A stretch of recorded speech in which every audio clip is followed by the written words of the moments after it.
ప్రతి ఒక్కరి దైనందిన జీవితంలో స్నానం ఎంతో ముఖ్యమైనది. కానీ చాలామంది ఆ స్నానాన్ని హడావిడిగా చేసేస్తూ ఉంటారు. 4 మగ్గులు ఒంటి మీద నీళ్లు చల్లుకొని వచ్చేస్తుంటారు. మన పూర్వీకులు స్నానానికి, స్నాన విధులకు అత్యంత ప్రాధాన్యత ఇచ్చారు.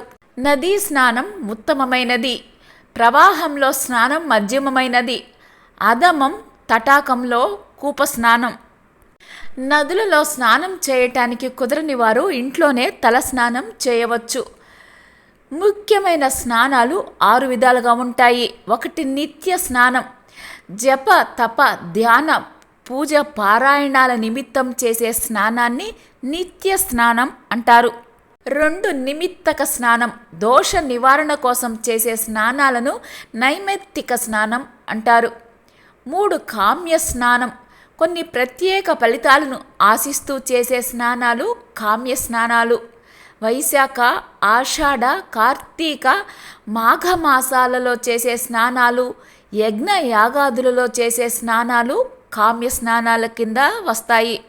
4 క్రియాంగ స్నానం అంటే ఆయా సమయాలలో పితృదేవతల తృప్తి కోసం చేసే స్నానాలు.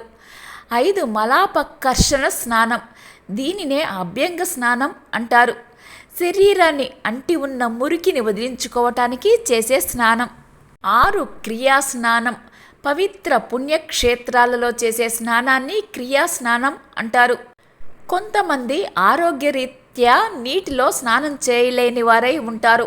మరికొంతమందికి నీటి వనరులు దగ్గరలో లేని వారై ఉండవచ్చు. అలాంటప్పుడు శరీర శుద్ధి కోసం కొన్ని స్నాన పద్ధతులు ఉన్నాయి. వీటినే గౌణ స్నానాలు అంటారు.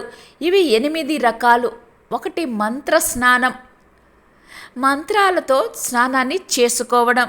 2 ధ్యాన స్నానం అంటే పండితుల పాదాలు కడిగిన నీటితోటి తులసి పాదులో ఉన్న జలం చల్లుకోవడం. 3 భౌమ స్నానం అంటే శరీరానికి విభూతిని పూసుకోవడం. 4 కాపిల స్నానం అంటే తడిగుడ్డతోటి తుడుచుకోవటం. 5 ఆగ్నేయ స్నానం, మంత్రాన్ని ఉచ్చరిస్తూ భస్మాన్ని పూసుకోవడం. 6 వాయువ్య స్నానం, ఆవుల డెక్కల వలన ఏర్పడిన గుంటలోని మట్టిని పూసుకోవడం. 7 దివ్య స్నానం, ఉత్తరాయణ పుణ్యకాలంలో ఎండతోటి కూడిన వానలో నిలబడి ఉండడం. మానస స్నానం, పుండరీకాక్ష అనే నామాన్ని జపిస్తూ శుభ్రతను పాటించడం. తెల్లవారుజామున 4-5 గంటల మధ్య చేసే స్నానాన్ని ఋషి స్నానమని, 5-6 గంటల మధ్య చేసే స్నానాన్ని దైవ స్నానమని, 6-7 గంటల మధ్య చేసే స్నానాన్ని మానవ స్నానం అని, 7 గంటల తర్వాత చేసే స్నానాన్ని రాక్షస స్నానం అంటారు. అందుకనే సూర్యోదయానికి ముందే స్నానం చేయటం ఉత్తమం.